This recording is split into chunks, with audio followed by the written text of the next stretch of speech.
Hello everybody, welcome back to another episode with your mom's favorite chiropractic students. This is the Adjusted Perspective Podcast. This is our 5th episode. We have hit the half of 10, so that's a big deal for us. We got to 5 episodes, so that's pretty awesome. I don't think Gabe can comprehend what I just said. I think that was pretty awesome though. Because I mean, when you think about it, we are probably your mom's favorite chiropractic students. Because, I mean, nobody else is doing what we're doing, so, like, how could they know? Hey, man, you know? I love it. I just wasn't expecting it. I love the intro. Yeah, all right. Awesome. Well, we have a little bit more of, like, a slow episode for you guys this week. We're going to be talking a little bit more about chiropractic life as students. Going to get away from the science and the technicality for it. I mean, maybe we'll bring up something with that. But we move the spine away from Eddie so he can't grab it and start talking about plane motion on the surface. Because I know Eddie really likes to do that. He's really been on a heater with that. But Ben, again, just like any other week, we've had a super busy week here at Palmer. We've had a lot of really cool stuff going on. The guys are getting ready for Adjust-a-thon coming up next week. So again, if you guys want to sign up for that. Did we ever put out a post? I guess we can maybe put a link like on Instagram for people to like maybe go to the website and sign up. It's in a week. But hey, it's in a week. It's in a week. You can still sign up. Get your money. Listen, dude, it'll really help you with your adjusting and your skills, which is kind of like what we're going to be talking about with this episode. So that's kind of a great segue for us to hop in and get started. And if you guys did not sign up for Adjust-a-thon, we are having another seminar October 4th and 5th the following week in Daytona. So for our huge number of listeners that are obviously listening to us right now and are from Palmer, and you can't go to Adjust-a-thon, we understand you have to travel for that. It's a plane ticket and all this other stuff. Adjust-a-thon is a little bit bigger. We do have an extremities that's coming up the following week. It'll be a little bit cheaper. You go to the travel, and you can just stay in your own apartment. Sorry, I just wanted to. No, that's great. And they're looking for tables, so I guess bring your table. If it's like a stationary Thompson table, don't bring that. Don't bring that. Don't bring it's a 2,000 pound table. Yeah. How heavy do you think my table is? No knee chest. No knee chest either.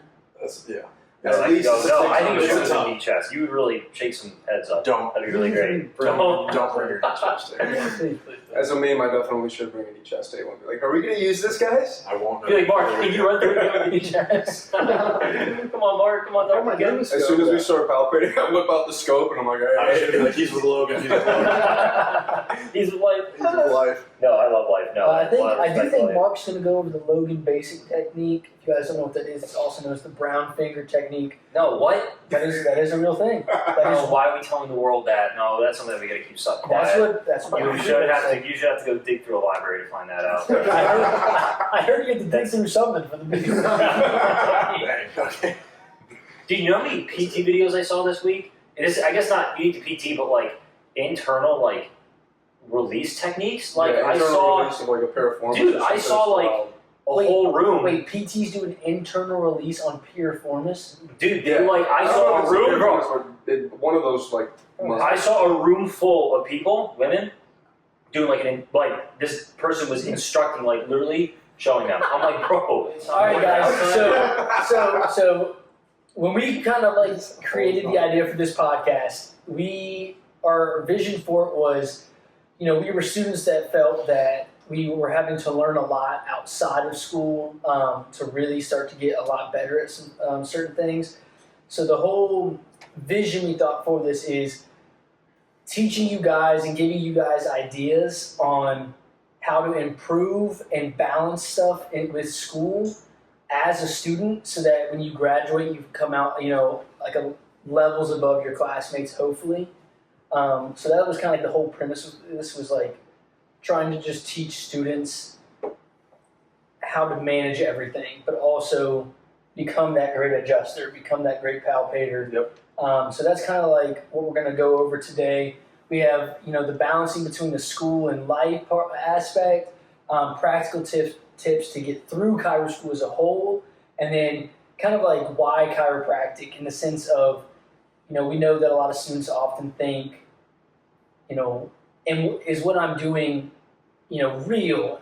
Am I going to make a difference in chiropractic? Am I actually going to help anybody with chiropractic? I think that's a thought that, I can say for myself, but I do believe like all of us here have thought at some point while we're here.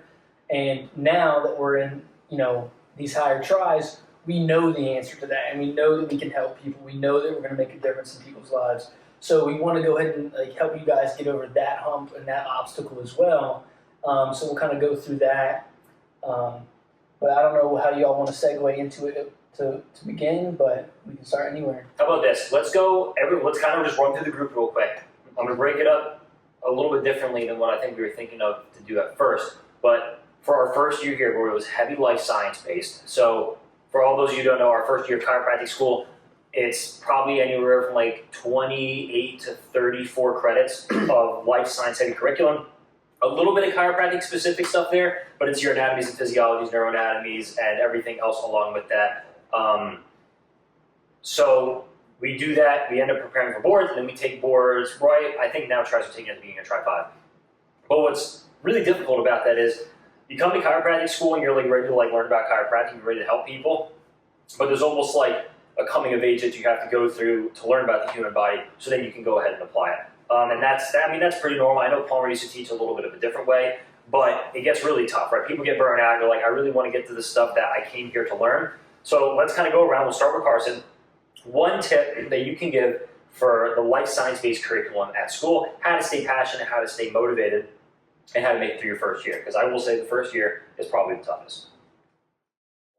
All right, guys. So I would say that my tip for that first year of chiropractic school, just with being such an academic heavy first year of school, I'm a person that gets like antsy and a little bit bored when I'm sitting in a classroom all day. And so for me, getting adjusted to just being in a classroom for, 6+ hours a day, even more than that, where I'm really having to hit heavy just all the life sciences, I would kind of feel like I was missing out on what I was wanting to do at chiropractic school. And especially coming from being an athlete, you're so used to like training and like using your hands on a daily basis and moving your body to train to what you get good at. And so for me, my tip that really helped me out in those first few tries really was going to club. And so for those of you that are not students and you're thinking about chiropractic school, the school offers you about 2 hours a week or 3 hours a week. There's 3 days a week, Monday, Wednesday, Friday, where there's an opportunity for a club hour. And that's your opportunity to go explore techniques or philosophies or there's all kinds of different clubs on campus that allow you to kind of explore different areas of chiropractic.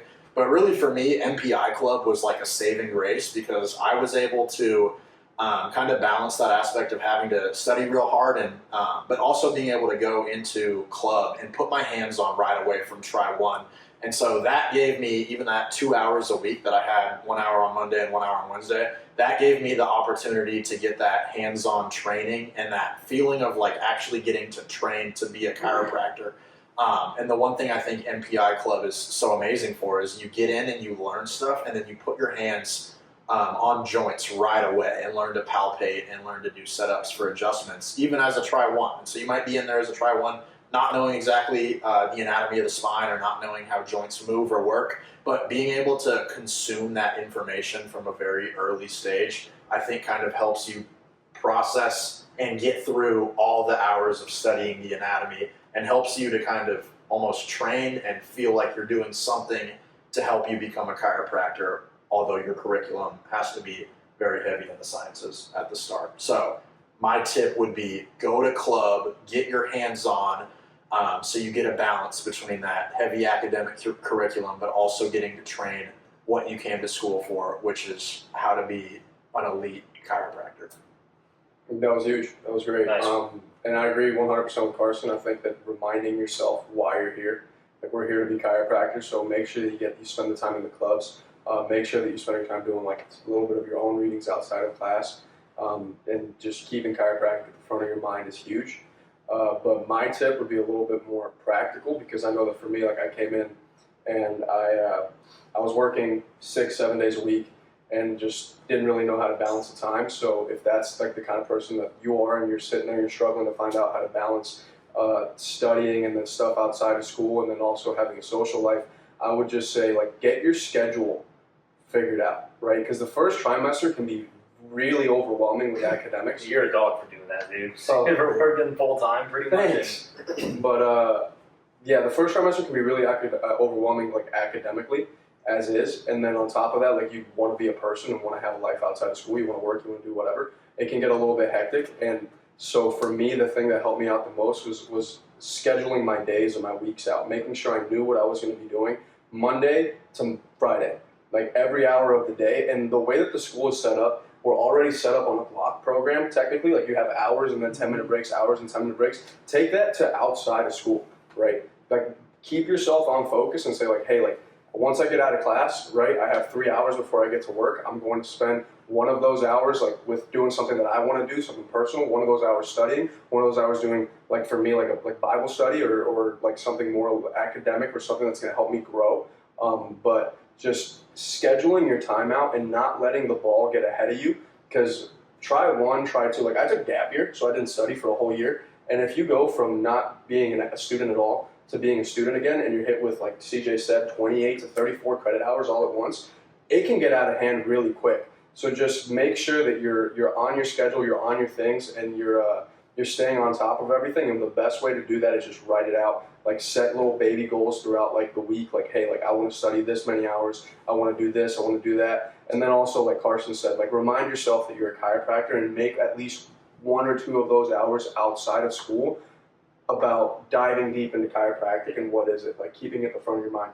But for me, my goal to try once would be just get your schedule figured out, right? Like know what you're going to be doing and do not let it get ahead of you, because with 7 classes at a time, 8 classes at a time, the last thing that you want to do is end up in a position where you could, set yourself back a trimester or 2 and try 1 or try 2, where you're not really like, now you're behind and now you don't know what's going on. So just stay on top of your schedule and plan ahead. Did you use an app or anything for that? I used, so I have 2 apps that I like. I like one, just the Google Calendar, because the Google Calendar app, like you're able to just literally click blocks and make them like a certain amount. And then 2, I have an app that's Microsoft that's called Task, right? And with that app, you can set, I guess it's not on my You don't do, we can show it like on the but screen. you can set to-do lists, right? And you can go straight from your home screen and click it, and you can set like hours of the day that you need to get things done, and you can put priorities on them. So one of them will be like for this day, for the week, for the month. And so every time that you open your phone, like the first thing that you see is these are the goals that I have going on. And then you can also put a widget on your phone for your calendar so that it's sitting right there big in your front screen. You're like, okay, like today, like I'm going to have class at this hour, 1 hour break here. This is what I'm doing with that 1 hour break. Those kind of things. We are not affiliated with Google or Task. Microsoft Task.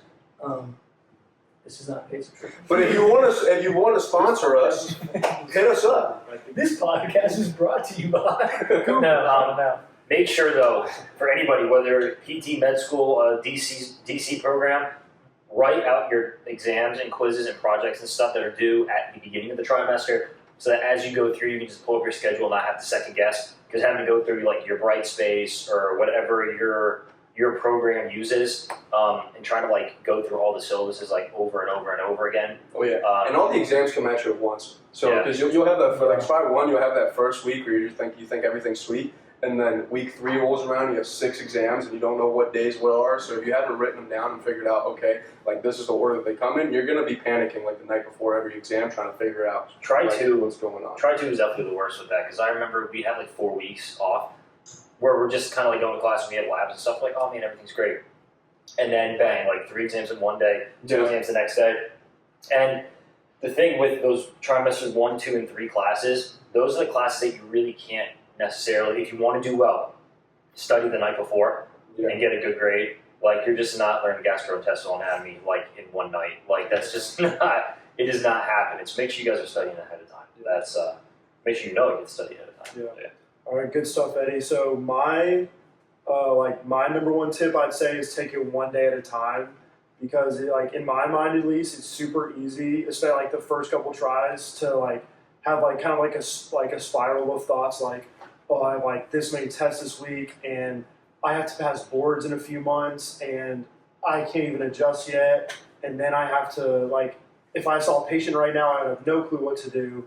And after I graduate, I have to open a practice, and I don't know how to do that. And like, I would just have those like, kind of like a downward spiral of thoughts. And how I would combat that is just like take it 1 day at a time and be like, what can I do today to help me like eventually become that person that like has done all these things. So like I'll go to class today.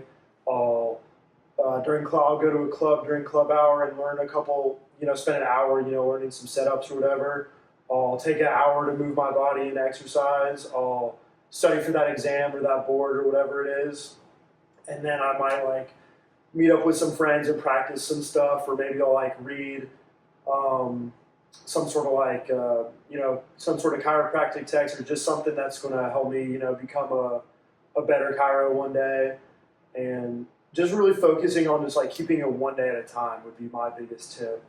And kind of like what you guys were saying earlier, like writing out all your stuff. Like at Palmer, we have the first Monday of the try as like an off day because like in orientation for new students. I take that as like a big like organization day. Like I write out all my exams, so like I have a big calendar with everything. Yeah. I just kind of get like everything set up and ready for the try. And I think having that day is honestly like pretty big. So like a lot of times like I hear people in our class saying like, oh, like what exams do we have this week? I have no idea, and I know just because I have that calendar. And then I'll be like, Joe, can you send me your schedule, please? Yeah, like, or Josh, can you send me your schedule, please? yeah. Like, oh man, I just didn't get around to it. Can you send me real quick? Yeah, man, I got you. Yeah, but that's my biggest tip. Just take it one day at a time. Try not to like Freak yourself out. yeah, try not to freak yourself out about like all these things you have to do in the future. Just what can I do today to make myself better? So yeah, that's pretty much it. Nice. Yeah, guys, and that's a big thing. Take stuff one day at a time. And I was going to kind of bring this up later, but I guess it's good to bring it up now, and I'll just touch on it real quick.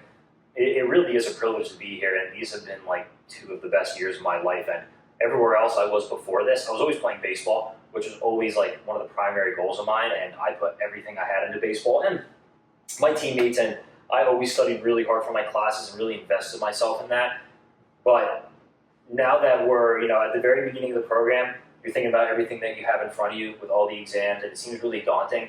And you're like, man, I can't wait for all this to be over. And then we're like 2 1/3 years in now to this, and I'm just thinking about this next year coming to an end and it being over, because this is like, it's a chance that you get to go and talk to professors every day. Like, obviously you're not getting paid, you're paying for this experience, and thinking about that sucks. But your job is to show up every day and make the most of your experience and to learn as much as you can. And speaking of showing up, number 1 tip for you for the first year. What? I know what you're going to say. I just knew what you were going to say. What? Go ahead, continue. So, like, sup? You get mad at my segues? What? Like how I like... No. I know what you're about to say, and that's what we're laughing. All right. You guys everyone take a bet on what I'm about to say. Go to class. No, don't say it out. Everyone did. You said what I'm going to say. My tip is keep showing up. It's going to get tough. You're going to not want to come to class. And being able to keep a routine and get up and like setting your schedule, all that only works if you are showing up to class every day. Because if you don't show up to a class, I'm not saying like you don't ever need like a mental health break or something like that. Obviously, if you need one, take one.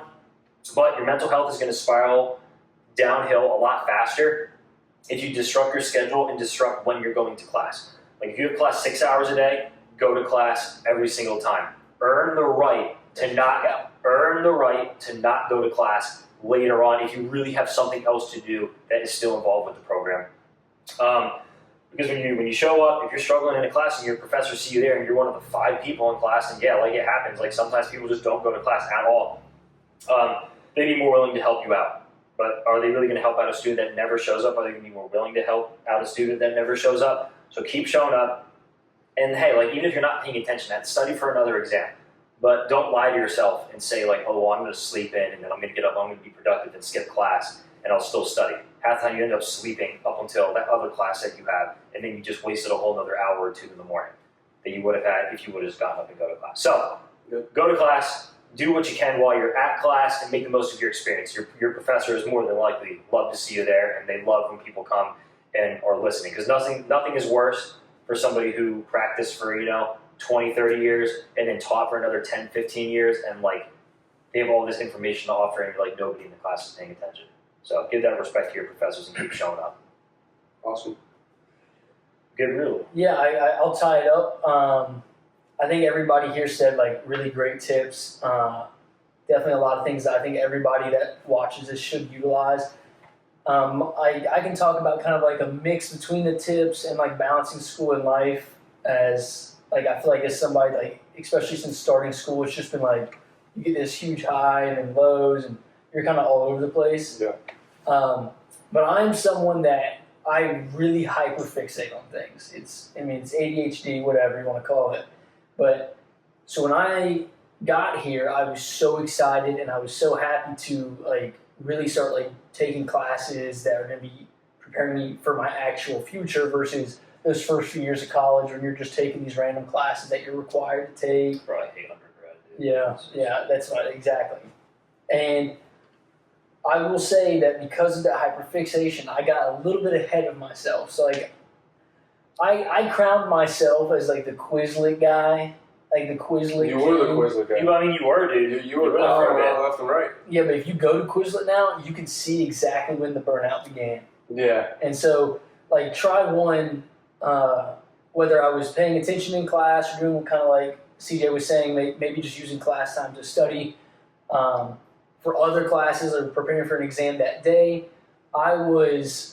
Oh, he's going to Quizlet. He's going to out the. I mean, you can literally see that it's Palmer. It's Tri4. If you go to Palmer. Guys, Vinny has a great Quizlet for PT boards. Anyone who's going to take it, I would just study that Quizlet. You should be fine. Shout out to Vinny. Yeah, dude. Shout out Vinny and Simona for dragging us all through. What a good tip. Shout out. Become friends with Simona and Vinny. That's what you should do. Shout out. That's what you should do. That's all you need. Vinny. Yeah. So when I first started out, I really I was never stopping. I mean, in class, I was making Quizlets or studying on Saturdays. I remember like try one on Saturdays. I'd go to Building 4, and I would literally sit there probably for 8 hours making just Quizlets straight up. And like as you can see, I think Palmer Try 1 should have 104 sets, and it goes to 185 sets. Yeah, you can see my burnout began immediately. One number. I don't even know. I'm walking out of my own freaking class. CJ Picheka. Yeah, you can see Palmer Try 2. Then that's when we maxed. Everybody loved the Quizlets and Try 1. Yeah. So they're like, oh, we have to make them in Try 2. Because I'm not gonna make one. Screw that. And then Try 3, average, not bad. Maybe we had less exams. Now Try 4, you see a massive downfall. Yeah, 129 to 33. Yep. Try And then, was so light. and then Try 5, 21. 21. No, well, 124 because this is the board review class. But a lot of those were just like recycled. Yeah, ones so that we the found. part- Actually, I made some there though. Yes, a few of us made a few, but See, it was like two. Carter Gage, Yes. Carson. 2,000. 2,000 terms, Carson.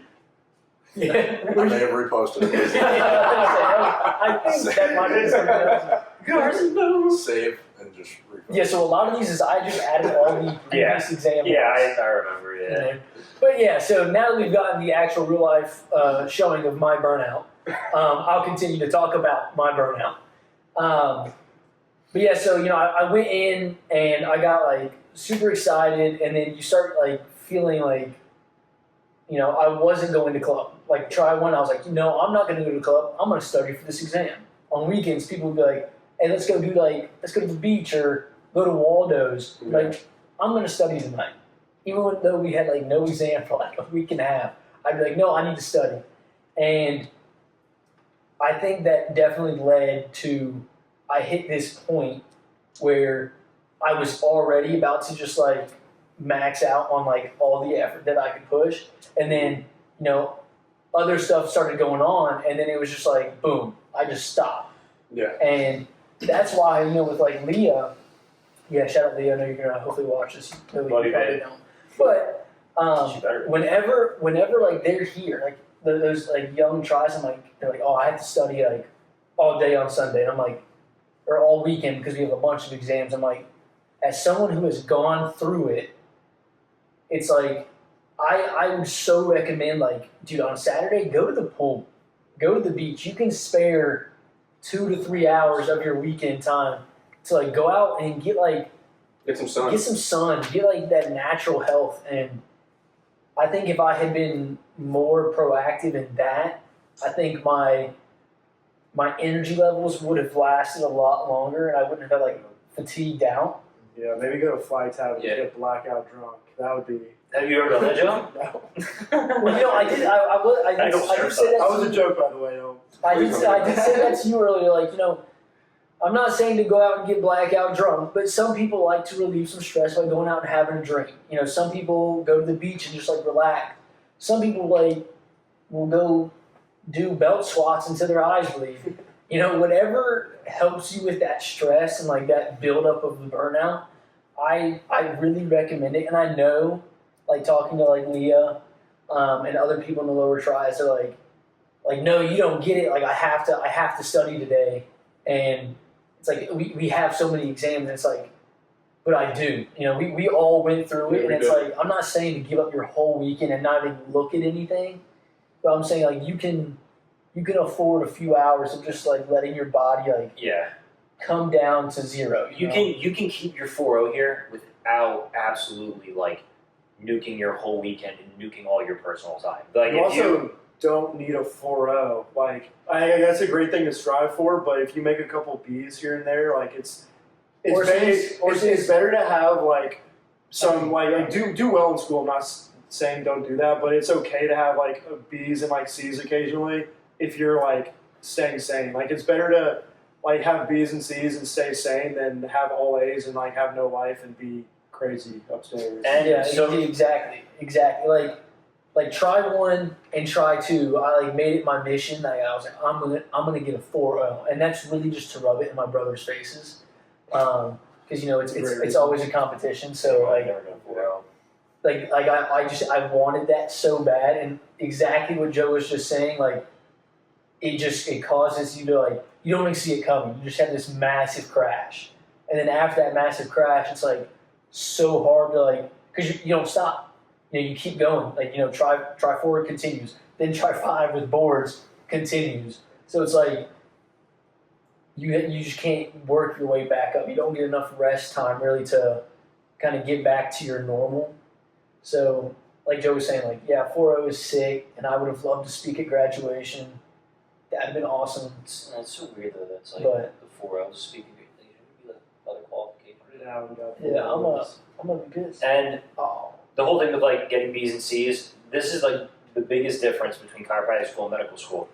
And it doesn't necessarily mean that what we're learning has any less value, but we're not competing for residency here. So if you don't get a 4.0, it's like chiropractic is you against the world, kind of, right? You want to go open up a practice, you go and you open up a practice. Like there's so many more factors that are involved with being a good clinician, and I think everybody out there can agree with that. Just because you get a 4.0 on in your class or you get an A in a certain class doesn't mean you're worth anything once you step into the field. And that's something that I'm really trying to get through my head when it's come to like, hey, like if I want to be a good clinician, I just have to step up and I have to make sure that I'm like obsessed with the material and that I'm learning it in the way that I know I can learn it and then apply it to my patients in the clinic. Because that's the only way we're going to get better. So I think that's a great segue into just, how about now, we can go one at a time here, or we can kind of just bounce ideas off each other.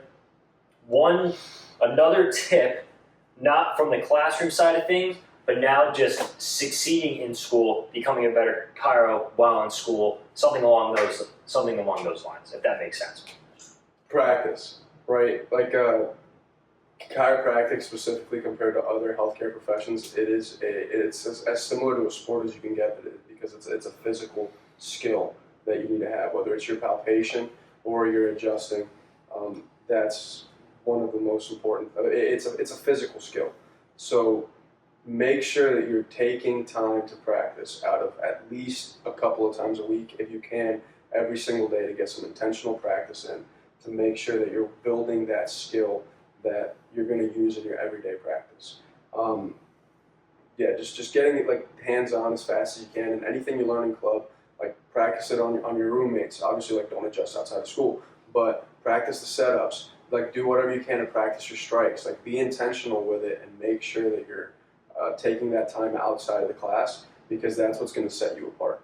Especially when we're talking about like adjusting skills, it's something that takes doctors years and years and countless reps to perfect. So if you're waiting until try 4, where you finally start learning setups, to learn how to do a strike, to learn how to palpate, to learn how to do all of these things, you're setting yourself behind a year compared to like your other classmates that are taking the time out of every single day or out of a couple of days a week to make sure that you practice. That was one of the things that I didn't do the first couple of tries, And then once I started like realizing, oh, like I'm falling behind in this, and started setting the time out of my day to make sure that I get that practice in, it made a world of difference. So that would be the number one thing that I would say is just treat it like a sport, right? And practice like you would for a football game or a wrestling match. See, I feel like when people come to school here, those first 3 tries, they are so focused on, like, I remember talking to so many people that were like, yeah, I'm going to get a 4.0. Yeah. And I mean, I was one of those people, so like, I can't say anything to them. That lasted literally like half a trimester for me, bro. I did pretty well, and then boards hit, and then post boards, it was A lot of Call of Duty. yeah, a lot of Call of Duty. I didn't play Call of Duty. I have that 4.0 in Call of Duty, all right? Is Katie, your Katie's score? But yeah, so no, it's like everybody wants a 4.0 right off the bat. They just want to do so well in school, and they make that their primary focus. And no one really gets hands on. I mean, there were some of us that were really like trying to like practice setups and like really trying to learn that stuff. But I feel like that's a big disconnect because then we have like students that are like going to toll and about to go into clinic and they're not confident. And it's because they focus so long on doing all this school stuff, which like, focus on your studies, do well in school, try your best, but just make sure that you like Carson was saying earlier, go to club, like practice setups and palpating with your friends. Our teachers literally always tell us, and I don't think I've ever seen but 3 people do it randomly, but like when you see your friend in like the cafe, like just walk up and palpate them, or if you're hanging out with your friends. I do it all the time. I'm just start touching. Did I say? Whoa. Did I say? I did say that. I'm just messing with No, but like when you're hanging out with your friends like this is the time to kind of take it a little bit more serious and make it fun. Like have fun palpating each other. Like I know some people like said they created games with it and like stuff like that. So because we're told by like some of like the best docs in the world, especially those at like MPI, like palpation like can take 20 years to master. So it's like, why waste a couple years not doing it? Like why not start as early as possible? The other thing I would say, just as a student, something kind of on a practical on a daily basis that you can talk about, that we often think about, like whether we're working with our hands, we're thinking about technique stuff, or we're thinking about school and the information that we're applying. But then there's kind of this third piece to this picture of like a clinical encounter where you need to have the knowledge to do it and you need to have the hand skill to be able to apply it. But you also have to be able to communicate what you're doing to somebody who's sitting in front of you in a way that they're capable of understanding it. So one tip that I would have, just as you're working your way through chiropractic school, even if you're like try 1 or 2, spend some time practicing communicating what it is that you do. And your level of knowledge and information that you have about what you're doing will dramatically increase as you go from the lower tries up into the more mid to higher tries. But your patients sitting in front of you, you might have some really smart ones, and sometimes we're adjusting other students in toll or in clinic, and so we know that they know what we're talking about, for some of them at least. But you might have some lady or gentleman who has no idea about anything anatomically or whatever. And then if I start talking about the sympathetic ganglion chain or the prefrontal cortex, they're going to look at you like they have no idea That's like what's going first on. grade stuff. They should know that. They should know that for sure, right? Throwback to like the first episode. But I would just say, like, practice, whether it be your roommates or your parents when you go back home on break, practice talking to them about what chiropractic is, what it is that we do when we adjust, what kind of systems in the body that we're affecting, what's happening to your joints. And it can be like elementary level information. And there's the part of it that's like, they always say, like, when you teach something, you learn something better because you're actually having to, for one, prepare yourself to know the information to teach it, but also like working on communicating it to other people helps it get ingrained into your brain better. But also with all that, just like sharing what you're doing, try to think of like simple analogies that you can use to tell people about what it is that you do.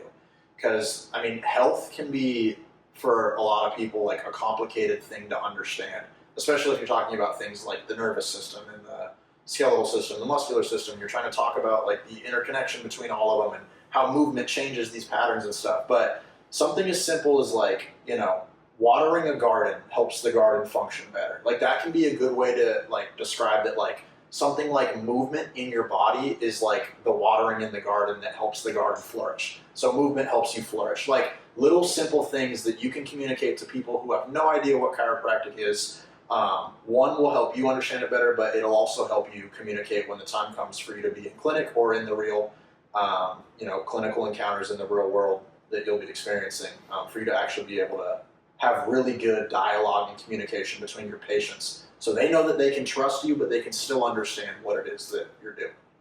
And guys, with what Carson said, with what Eddie said and Gabe said, we're all kind of talking about elements of practice. It's not cheesy to sit with your friend and practice saying what you would say to a patient, because there is going to come a time where we sit in front of a patient like we had in clinic this past trimester, and you're going to kind of freeze and you're like, oh man, like I really don't know what to do. We even have a class where we had an assignment where we had to sit down and video ourselves and send it to the professor, and she graded us, and she was actually like a pretty tough grader with it. She was like, you talked way too fast. I don't know. I got 100. Did you have to redo it because she said you all like cheated or something? Yeah, she said we were like cheating. Like, and I'm like, No, that was a different assignment. Oh, okay. yeah, different. No. I did it.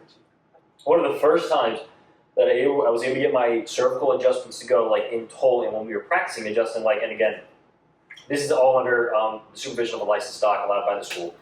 I was sitting in Pete's class, and we had these baby dolls that we have to practice tests on, and I was thrusting on the baby doll like I would thrust on an adult.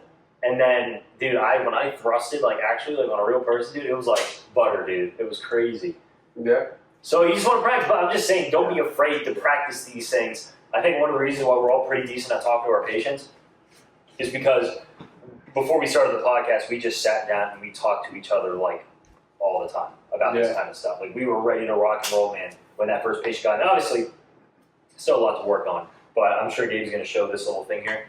Oh, we'll get that. You just mentioned that, you use that like baby doll to practice your thrust. This is another thing. They're called speeder boards. We use them a lot to teach in Mopal. They're great for extremity adjusting, but they're also really great to, obviously, as the name tells you, to like practice your speed.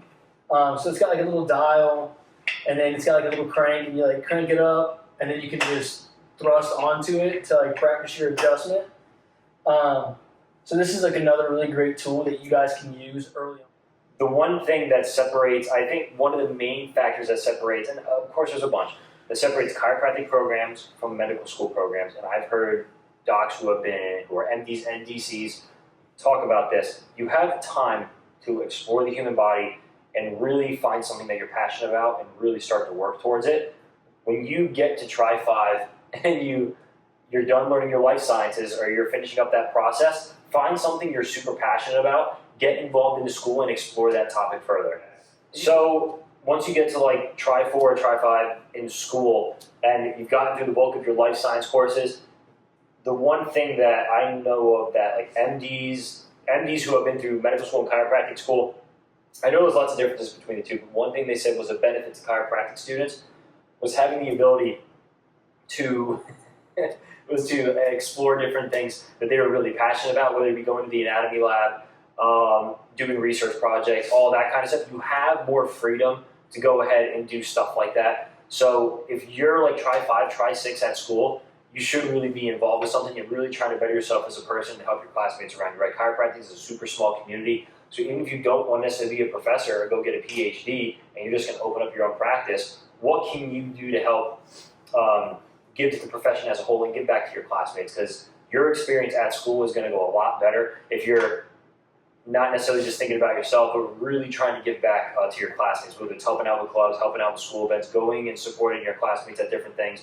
and then just being passionate, finding something to be passionate about, and dedicating a lot of your time to it. Because that is what makes getting up every day here super exciting, because it is a blessing to wake up and to come here, and even if you're not sitting in class, like we're in the library all the time, pulling models off the shelves, checking books out, reading through the books, debating each other on stuff, like you're only going to have that opportunity for so long. So really dive into it. Like, don't sit in your room all day. And even if you're maybe not involved in a club, try to do some research. chiropractic profession needs a ton of research. Go to the anatomy labs because you're not going to be able to do this forever. So that's my tip. No, There you yeah, go. that's definitely a great like segue, like, and putting everything together, kind of finishing the beginning of the conversation.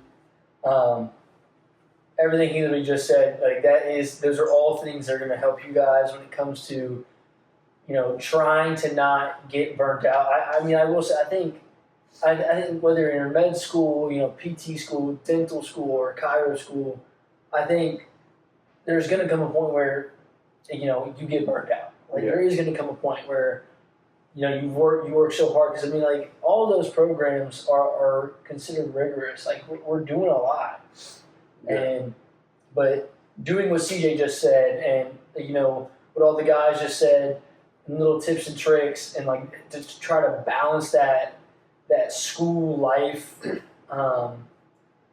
it'll help out a lot. Like you will get burnt out, you'll get like a little fatigued with school, but if you are able to find something that is not school related and put your mind towards that, sometimes even if it is school related, if you just enjoy it. I know like you dissect, and I know you love dissecting in the cadaver lab, but just anything that you can like enjoy and not like fully focus on those, like all these classes and all these exams, that will help you in the long run. So. And kind of like they're going off of the similar thing CJ said about like doing research and having that thing that you're interested to keep pushing you forward. Fall in love with the anatomy, because even in tries 1 and 2, like whenever you're learning like human anatomy and gross anatomy, even when you're not in the adjusting classes and you're not sure what's going on, it all really does apply. Specifically like spinal anatomy and gross anatomy, like musculature, like innervation, like those kinds of things. And truthfully fall in love with it and try to get the best understanding that you can, so that whenever you do get to adjusting, you can see and conceptualize the structures and the kinematics of the things that you're adjusting.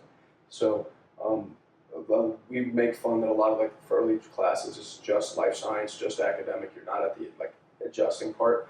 But if you understand that stuff, it's going to make you a way better chiro down the line. If you understand how it relates. And there's no excuse. And I think, and this is, I mean, obviously I think everyone thinks like this, and I know there's obviously this misconception, even though it's not necessarily true. I think when people hear DC, they think like, yeah, probably couldn't have gotten into med school, probably doesn't know what he's talking about that much. They probably just don't know nearly as much as an MD. I mean, it's true to an extent, but there's no excuse if you're going through school. There's no excuse to not know like as much musculoskeletal anatomy as an ortho, as much musculoskeletal anatomy as a PT. What Eddie was saying, fall in love with what you're doing, because you determine the kind of clinician that you are going to be. You determine the amount of information that you take in on a daily basis, and then how you portray that to your patients. Right? There's no excuse to not be the best at what you do, or to at least attempt to be the best at what you do. And I think what Carson was going to say, I think we're going to end it here soon because we've been talking for a bit, but never stop reading the anatomy. Like I have books here. I have Heidi Havert's Reality Check. We have Motion Palpation and Chiropractic Technique from 1988 with Leonard Fay, a book that he wrote that we've all read through. But there's never, the best books that you can read, Gray's Anatomy, Netter's, the anatomy basic books on neuroanatomy, neurophysiology, physiology. What's the big physiology book? Guy in the Hall. Yeah, Guy in the Hall. Those books, because again, chiropractic science is just science. I do want to shout out the Wozniak books. I mean, he's got all kinds of books, but like the Muscle Manual, Orthopedic Assessment, he has like region-specific books. Those are all really good books that you can read, definitely alongside the Guyton Hall and Netter's and all those anatomy books, and it kind of helps you. As you learn the anatomy, you can then learn how to apply like the stuff away from the anatomy to the anatomy. He has like a spinal manual, a joint plan mobilization book. I mean, they're all great reads. Is there anything else like small that people might not? I mean, definitely. Did we say the Odyssey? We have not said the Odyssey. That is a great. I think one of the best books you can read is Chiropractic Odyssey by Leonard Fay. You guys have heard that name out a lot, but you can find that book on Amazon. I think it's Just click it, Gabe. cheap. This one. Cheaper to do the audio book, but that will give you kind of some historical information, and especially if you're interested in the dynamic side of chiropractic or you're interested in motion palpation, that's a book you gotta read, and that can be read first trimester. I mean, that will give you information that you won't get in school. Yeah, so the book that Carson was just talking about, Chiropractic Odyssey, Leonard Fay. I mean, compared to like all the other books that we talked about, this one honestly isn't as large as some of the other ones. But I mean, like Carson just gave a really good description of it. I mean, this has like a lot of stuff that I think all students need to know. And I don't know if the sale's still going on, but Leonard Fay does want everyone to know that it's 15% off on audio. No, it's too. I'm gonna have to grab it. Listen to So- it again. Not sponsored by the way. Yeah, this video is unfortunately not brought to you by Leonard Fay, but hopefully But one shout out to Leonard Fay. Shout out to Leonard Fay. Len's the beast, man. He's And then- the best. A couple books that I like, and I think I said them in the first episode. I think it's very valuable to read where we came from as a profession. Reading Dee initial writings, and again, like we don't get up in the morning. It's like, well, what would Dee want me to do today? That's not how we think as chiropractors. Maybe some people, but understand where the profession came from because there's a lot of misinformation that's spread about it. And some of the stuff I work on in the lab, I was actually inspired by stuff I had read, like in his 1910. And obviously, I'm not trying to prove what he said in the 1910, but exploring the concepts and seeing how they make sense anatomically, comparing them to current studies and current research that we have, and stuff that is kind of developed from the early old school chiropractic. So reading that, reading Stevenson stuff about innate intelligence, I still think that's really cool. Like again, like I don't treat when I practice like in the clinic or literally like practicing and treating people. Like I'm not thinking like in terms of innate intelligence, but it's just a really cool topic to think about, like where we came from and what the goal was. I think you can create a great triage though if like you get a handful or even if it's one or two books, like get some historical books that can give you some like kind of overview of where we've come from, what chiropractic started as, and then over here you have your your anatomy and physiology textbooks that are going to help you with that like clinical application of it, and then also get like the techniques that you're interested in, and even if it's like you venture out from chiropractic and you're getting interested in soft tissue stuff or orthos or whatever, get some of those like technique type manuals that will give you like specific, whether it be protocols to follow, orthos to do, how to do palpation. We often reference like the PDC, the motion palpation and chiropractic technique textbook. We have the Belgium chiropractic research notes over here that several of us have Unfortunately, read I'm fairly already. confident this is a one-of-one book. Yeah, Eddie this one has might be had that hard to book get. checked out for a considerable amount of time. I It's think the been passed library. on to me now. I think the library thinks it was Nobody's- stolen. Nobody's getting it for months. You actually have it now? Was that yours? This is Are you- mine now. Did you check it Nice. out? Officially checked out. Yeah, dude. I was like, so we had been looking for a lot of the Henry Gillet stuff, because we knew that they had always talked about his research notes when Henry Gillet was traveling Europe and working in Belgium and adjusting people, because he was a researcher, a full-blown researcher, and we were like looking all over the internet and we couldn't find him. Like, dude, I should just type it into the library database, and there was one copy of his 1973 notes. So there's like coffee Yeah. stains on the book, like you can see, like from whoever was reading it in the past. Man, it is fantastic. There's a sticker. Probably from CJ. No, not me. I definitely had a couple of copies. There's a sticker in here, and it was donated by one of the professors at Davenport. So Yeah, There's a really some historical there's a context. sick note to Gillet from one of the. Read it. Yeah, read it. That's how we'll end it. So this is what we're going to end on here. It's a great quote. So this is a quote from Donald P. Kern, and it's and he was the chairman of the Department of Clinical Technique at Palmer College of Chiropractic, probably in like the 1940s. No, 19. No, it says 19. Oh no, 1973. Okay, I thought Was this it was one of 1970s? Okay, and this is just a beautiful note that he wrote to Henry Gillet. And it's pretty long, so it might take me a second to get through it. During the evolution of the science of chiropractic, we have observed the alpha and omega of a number of contributions by a number of dedicated chiropractors. The list is long, and in view of my youth, there are those that I would not mention because of my lack of historical information. Their contributions have ranged from instrumentation, x-ray, and physical analytical procedures to various spinal corrective or adjusting techniques. Some of these procedures in men have passed into obscurity as progress occurs and time passes. This is as it should be, and this is a very important quote. For a science must progress or it ceases to be a science. We are fortunate, however, to continue our exposure to a few of the pioneers and leading contributors to chiropractic science. Dr. Henry Gillet is one of these pioneers. For years, he has been a contributor to the science of chiropractic. Many of us study and practice chiropractic, but are not gifted or inclined to contribute to our science. Dr. Gillet's work in spinal motion motion certainly must rank high in the realm of scientific contribution. Motion studies of the components of the spinal column and the information that these studies have exposed us to provides a well-defined area of concern in the study of chiropractic. The other areas of concern of spinograph and skin heat analysis follow the static and motion palpation of the spinal column. In 1895, Dr. D.D. Palmer was the first to investigate the spinal column through static and motion palpation. X-ray instrumentation by chiropractor came years later. It is noteworthy for us to recognize that Dr. Gillet and others who have followed in the footsteps of that first chiropractic scientist and his first area of concern and studying motion of spinal components. The ability of a chiropractor to detect restricted spinal motion or hypermobility may mean the difference between success and failure with patients. The importance of accurate and artistic motion examination must be emphasized now and again in the future. As educators, it is our hope, Dr. Gillet, that other chiropractic scientists will continue the work that D.D. Palmer stated and you have so efficiently supplemented. Yeah, man. Chiropractic. It's amazing.